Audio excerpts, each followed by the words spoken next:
Hi friends, welcome to my channel. అందరూ ఎలా ఉన్నారు ఫ్రెండ్స్? బాగున్నారా? నేనైతే సూపర్ ఉన్నా అండి. మార్నింగే లేచి దీపారాధనకి అన్నీ సిద్ధం చేసి పెట్టుకున్నాను. పువ్వులు కోసి పెట్టుకొని, అలానే అన్నపూర్ణాదేవి దగ్గర కూడా శుభ్రంగా తుడిచేసి అదంతా ముగ్గులు వేసి అన్నపూర్ణాదేవికి కూడా దీపారాధన వెలిగించానండి. తర్వాత మినపిండి కలిపేసుకొని అట్లయితే వేసుకొని చట్నీకి వేపిన శనగపప్పు చట్నీ కూడా చేస్తాను. ఇంకా తర్వాత కొబ్బరికాయ మామిడికాయ పచ్చడి చేద్దామని చెప్పి మీకు చూపించాలని చెప్పి కొబ్బరికాయ మామిడికాయ పచ్చడికి అయితే అన్నీ రెడీగా పెట్టుకున్నానండి. కొబ్బరికాయ మామిడికాయ పచ్చడి ఎంతమందికి తెలుసు, ఎప్పుడు తిన్నారో కామెంట్ చేయండి. అలానే చిలకడ దుంపలు వంకాయ పులుసు కర్రీ చేశాను. కర్రీతో పాటు కొబ్బరికాయ మామిడికాయ పచ్చడి కూడా చేస్తున్నామట. మీరు ఎంతమంది తిన్నారు, మీకు ఎంతమందికి కొబ్బరికాయ మామిడికాయ పచ్చడి తెలుసు కామెంట్ అయితే మర్చిపోకుండా చేయండి.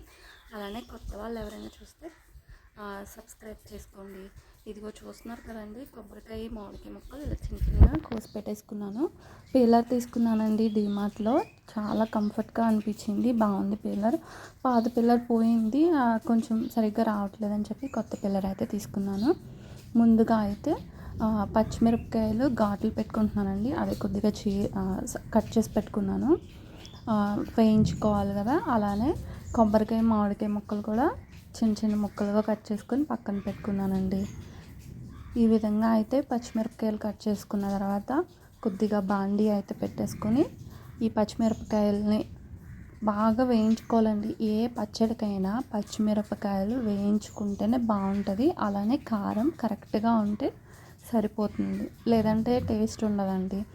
చూస్తున్నారు కదా, నేను అన్ని ముక్కలకి ఒక 10 పచ్చిమిరపకాయలు తీసుకున్నాను. ఇదిగోండి ముక్కలు అయితే ఇన్ని ముక్కలు అయినాయి. మామిడికాయ ముక్కలు అయితే కొంచెం చిన్నగా కట్ చేశాను.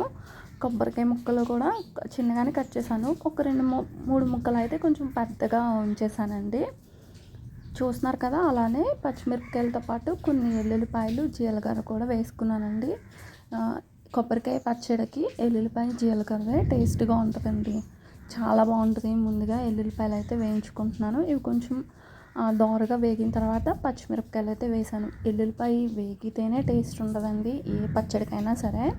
పచ్చిమిరపకాయ ఎల్లుల్లిపాయ జీలకర్ర వేసుకుంటే సూపర్ ఉంటుంది. బాగా వేగాలండి, వేగకపోతే పచ్చి పచ్చి వాసన వస్తుంది కదా. అందుకనే వేగిన తర్వాత ఒక మిక్సీ జార్లోకి అయితే తీసేసుకున్నాను. కొబ్బరికాయ మామిడికాయ ముక్కలు కూడా వేసేసుకున్నానండి. మిక్సీ గిన్నెలో కొబ్బరికాయ మామిడికాయ ముక్కలు అయితే వేయించక్కర్లేదు, ఇలా పచ్చి వేసేసుకుంటే బాగానే ఉంటుంది. అలానే ఇందాక వేయించిన పచ్చిమిరపకాయలు జీలకర్రతో పాటు కొద్దిగా చింతపండు కొంచెం ఉప్పు అయితే వేసానండి. వేసిన తర్వాత ఇదైతే మిక్సీ పట్టేశాను. కొంచెం అంటే దోశల్లోకి గట్ట కొంచెం పలుచగా ఆడుకుంటే బాగుంటుందండి చట్నీ. రైస్లోకి కదా కొంచెం గట్టిగా ఆడుకుంటే బాగుంటుంది. చట్నీకి కావాలంటే కొంచెం పలుచగా వాటర్ పోసుకోండి, లేదంటే ఇలా చూస్తున్నారు కదా ఈ విధంగా నేను రైస్లోకి చేస్తున్నాను కాబట్టి వాటర్ ఏమీ వేయలేదు. అలానే పచ్చడి అయిపోయిన తర్వాత తాలింపు పెడితేనే ఏ పచ్చడికైనా టేస్ట్ అండి. జీలకర్ర, ఆవాలు, కరివేపాకు, ఎండుమిర్చి పచ్చడికి పోపు పెట్టడానికి సిద్ధంగా చేసుకున్నాను. ముందుగా ఆయిల్ అయితే వేసేసుకొని కరివేపాకు, ఎండుమిరపకాయలు, జీలకర్ర అన్నీ కూడా పోపు వేసేసుకొని ఇలా అయితే ఒక డబ్బాలోకి తీసుకుని ఆ పోపును అయితే ఆ పచ్చడిలో వేసేసానండి. చాలా అంటే చాలా టేస్టీగా ఉందండి. ఛానల్ని